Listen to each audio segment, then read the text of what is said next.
जिला न्यूज।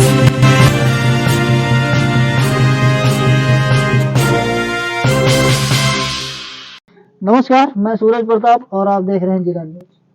मैं इस समय उपस्थित हूँ बटपरवा पे और मेरे साथ हैं भीम आर्मी संगठन के कुछ भाई लोग हैं और हम इनसे बातचीत करेंगे। इस समय जब चर्चित विषय बना है भाई चंद्रशेखर आजाद पर, उन्हें 4 लोगों ने घेराबंदी करके और उन पर गोलियां चलाई, जिसमें भाई घायल हुए और ये घटना पूरे भारत में गूंज रही है। और जितने भी संगठन हैं भीम आर्मी के, जहाँ जहाँ के लोग हैं, इस घटना के द्वारा वो बड़े ही आक्रोश में हैं। वहीं दूसरी तरफ अगर देखा जा रहा है तो उत्तर प्रदेश सरकार में इस समय जातिवादी का खेल खेला जा रहा है।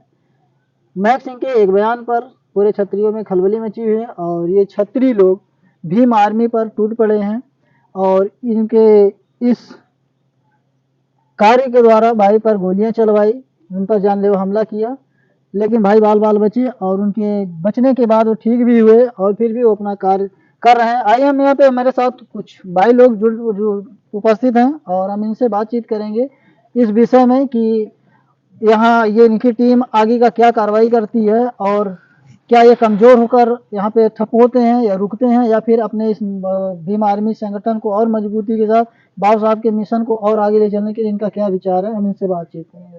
तो मेरे साथ उपस्थित हैं जिला प्रवक्ता मुकेश राजवंशी जी। हम सबसे पहले इनसे बात करेंगे। तो बहुत बहुत स्वागत है भाई आपका हमारे चैनल पर। बहुत बहुत स्वागत है आपको भी, क्योंकि आप हम सबकी आवाज़ और बहुजन समाज की आवाज़ को दिखाने का प्रयास करते हैं अपने चैनल के माध्यम से।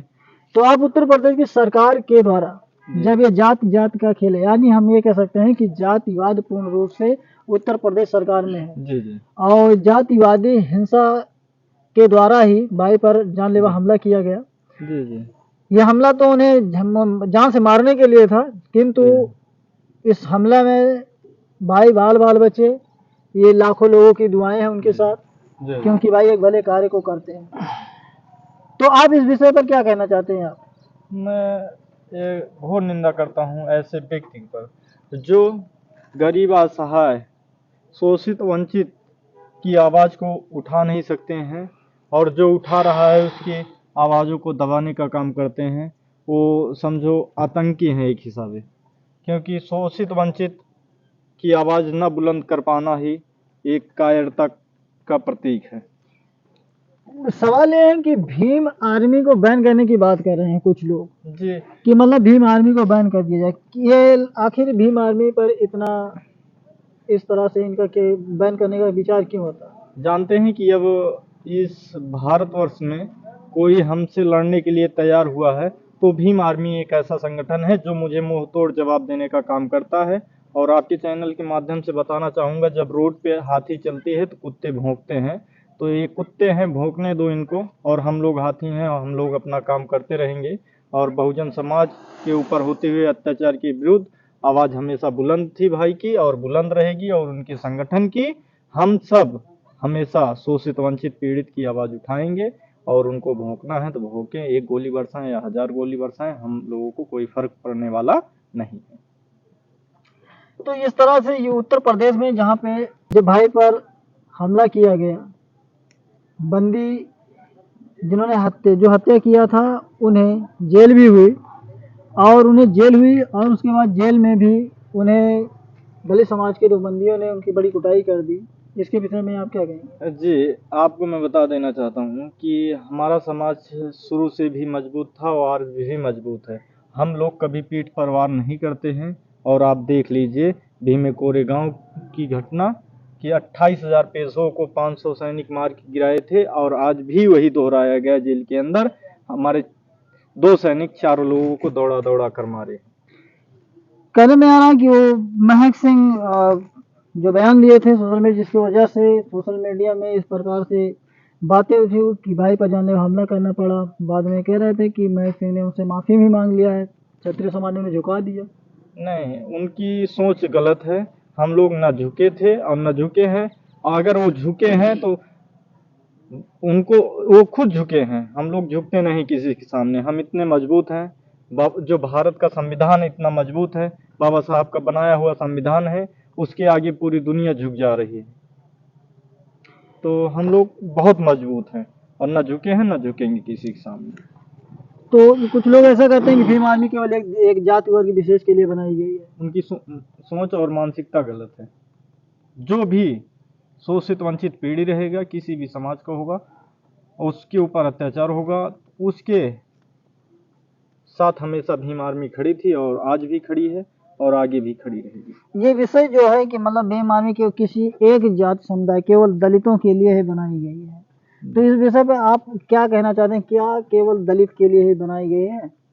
नहीं, ऐसा कुछ नहीं है, बस सोचने की बात है अपने अपने।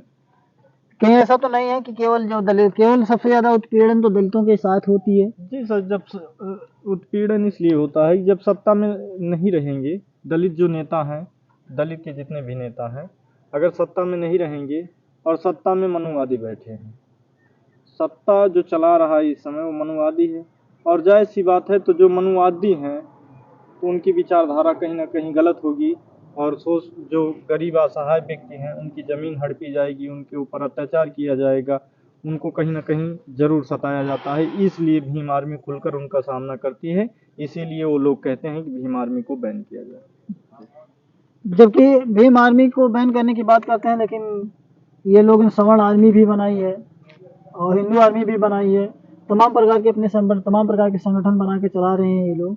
तो ये लोग अपने संगठन को बंद करने की बात क्यों नहीं करते? भीम आर्मी की बात क्यों करते हैं? जी, उनको डर है ना, मैंने बताया कि उनको सबसे बड़ी डर है कि हमसे लड़ने वाला कोई आ गया है, और अपने संगठन को इसलिए नहीं बंद कर सकते हैं, उनका एक बचाव का वही मूल मंत्र है। संगठन थोड़ा बहुत बचाता है, नहीं तो जिस दिन बहुजन शासन होगा उस दिन उनको औकात उनकी पता चल जाएगी, और शासन में बहुजन समाज नहीं है तब भी उनकी औकात बताने के लिए हमेशा रोड पे खड़ी रहती है बहुजन और भीम आर्मी। तो मेरे साथ भाई शिशिर हैं और हम इनसे भी बातचीत करेंगे कुछ, और इस संदर्भ में जो इस समय उत्तर प्रदेश में जातिवाद का खेल चल रहा है, तो भाई आप क्या कहना चाहेंगे? दरअसल भैया मेरा जहाँ तक मानना है, जो है प्रशासन को और शासन को जातिवाद का खेल नहीं खेलना चाहिए। जो शोषित और वंचित गरीब लोग हैं उनकी मदद करना चाहिए, हम यही सोचते हैं। हम जब देखते हैं सोशल मीडिया पर, तो इस समय काफ़ी मतलब जातिवाद का ही खेल है। क्षत्रिय लोग बड़े उतावले हो गए हैं और ये बार बार भाई चंद्रशेखर आज़ाद को मारने की धमकी देते हैं। जिसको भी देखो वो भी मारने की धमकी देता है। देखिए, जहाँ तक मारने की बात है, तो जो जितने दिन के लिए आया है वो उतना दिन रहेगा। भाई के ऊपर गोली लगी लेकिन भाई बाल बाल बच गए। बहुत से गरीबों की, शोषित की और बहुत से माताओं की, बहनों की दुआएं उनके साथ थी हैं। इस कारण भाई को कुछ नहीं होने वाला है, और भाई के ऊपर चाहे एक नहीं 1000 गोलियां लगे लेकिन भाई को कुछ नहीं होगा, क्योंकि बहुत से गरीबों की, बहुत सी सताए हुए जो है माताओं की, बहनों की आवाज जो है दुआएं उनके साथ है और रहेंगी।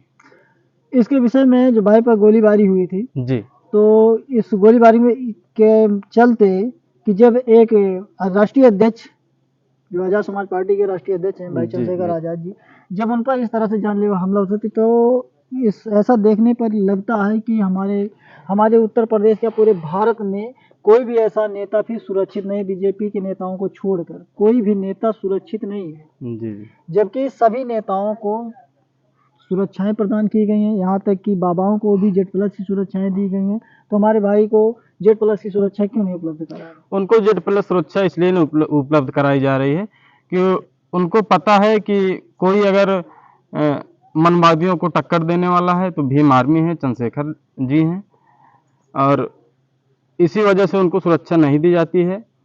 और भाई खुद ही इतने मजबूत हैं, सुरक्षा अगर शासन उनको देती है तो उनको बहुत बहुत धन्यवाद, नहीं देती है तो भाई कंधा खुद ही इतना मजबूत है। अभी जो है राजस्थान में रैली हुई थी, भाई की सुरक्षा करने के लिए वहां 100 कुछ बंदूकें गई थी, तो वो बंदूकें खुद जो है भीम आर्मी कार्यकर्ताओं की बंदूकें थी, न कि शासन प्रशासन की थी।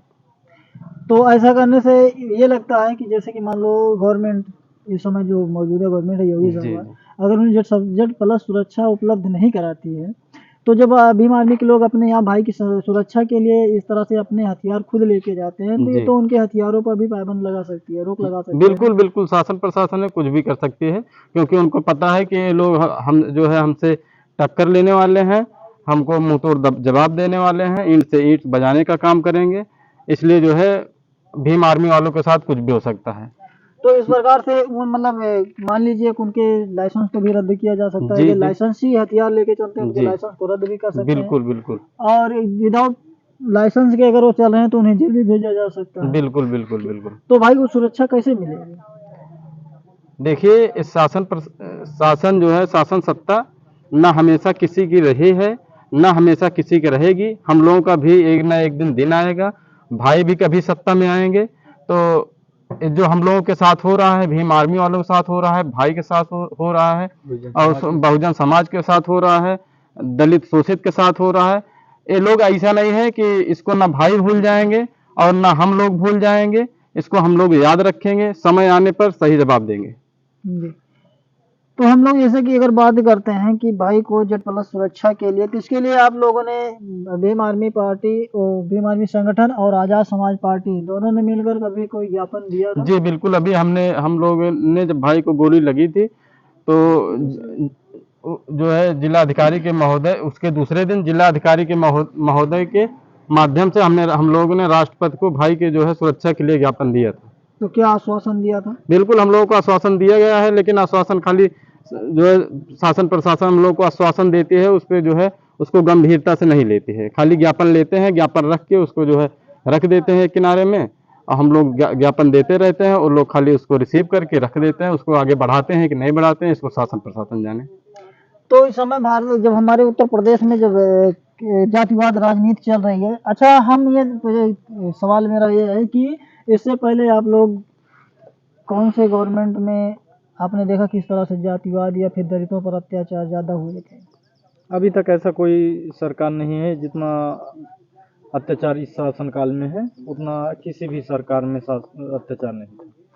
तो ये योगी जी क्या ठाकुरवाद चला रहे हैं या फिर अपनी उत्तर प्रदेश की जो सरकार है वो चला रहे हैं? नहीं, देखिए, हम इसको नहीं कह सकते हैं कि जातिवाद सरकार है, लेकिन जातिवाद कहीं ना कहीं है। ये गुंडों मवालियों को संरक्षण दे रही है। अभी एक और मामला सामने आया है, पेशाब वाली बात आई मध्य प्रदेश की, जी, आदिवासी युवक जी। पे पेशाब कर दिए थे। तो उसमें भी जब वो वीडियो बनाई वायरल हुई, तो उस पर वहाँ की सरकार ने भी वहाँ पे उसका जांच पड़ताल करने के बाद में तो उस आदिवासी भाई को सम्मानित भी किया जी। और उन्हें जो भी सहायता राशि प्रदान की गई, लेकिन उनके घर पर बुलडोजर भी चलवाया। लेकिन क्या उन्हें सजा हुई कि नहीं हुई अभी तक? हम आपके चैनल के माध्यम से बताना चाहते हैं कि वो दिखावे के लिए उनका स्वागत किए है।